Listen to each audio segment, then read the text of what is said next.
ఇక మీనరాశి వారి యొక్క ఫలితాలు. అయితే ఈ వారం మీకు గ్రహస్థితి అనుకూలంగానే ఉన్న కారణం చేత చాలా అద్భుతమైన అవకాశాలు మీకు వస్తాయి. ఏ పనైనా సరే సులువుగా చాకచక్యంగా చేయగలుగుతారని చెప్పచ్చు. అలాగే సంఘ సంస్కార పనులు లేదా మేలు కోరేటటువంటి పనులు, కీర్తి గౌరవ మర్యాదల కోసం ప్రాకులాడడం లాంటివి ఎక్కువగా మీకు కలిసి వచ్చే అవకాశాలు ఉన్నాయి. బంధువులతో కానీ స్నేహితులతో కానీ రిలేషన్షిప్స్ చాలా బ్రహ్మాండంగా బలపడతాయి అని చెప్పచ్చు.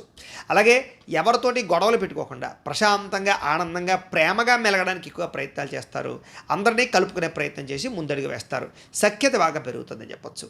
అలాగే సమయానికి అవసరానికి డబ్బులు చేతికి అందుతాయి.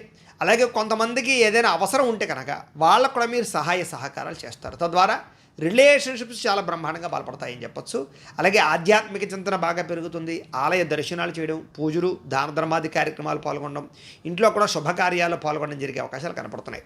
అలాగే ఇంట్లో ఉండేటటువంటి సమస్యలకు పరిష్కారం వెతకడం, ఆస్తి వివాదాలు పరిష్కరించుకోవడం, ఏదైనా ఆస్తి వివాదాలు పార్టీషన్ చేసుకుంటే చేసుకోవడం, సమర్థవంతంగా ఇంట్లో ఉండే సమస్యలని ఖచ్చితంగా మీరు నెగ్గగలుగుతారు.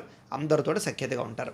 అలాగే ముఖ్యమైనటువంటి పనులు కానీ లేదా ఎప్పటి నుంచో ఎదురు చూస్తున్నటువంటి అవకాశాలు కానీ లేదా ఎప్పటి నుంచో ఆగిపోయిన పనులు కానీ ఎదురుకు వెళతాయి. తద్వారా ముఖ్యమైనటువంటి పనులు మీకు తొందరగా పూర్తవుతాయని చెప్పచ్చు.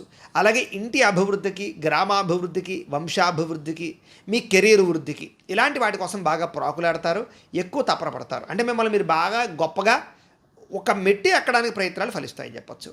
అలాగే కోర్టు వివాదాలు కానీ పోలీస్ కేసులు కానీ ఇలాంటి వివాదాల వల్ల ఇరుక్కుంటే కనుక కొంతమంది వ్యక్తుల సహకారంతో లేదా రికమెండేషన్స్ తోటి కొంతమందికి డబ్బులు ఖర్చు పెట్టడాల వల్ల చాలా రకాల సమస్యల నుంచి మీరు బయటపడగలుగుతారు. కాబట్టి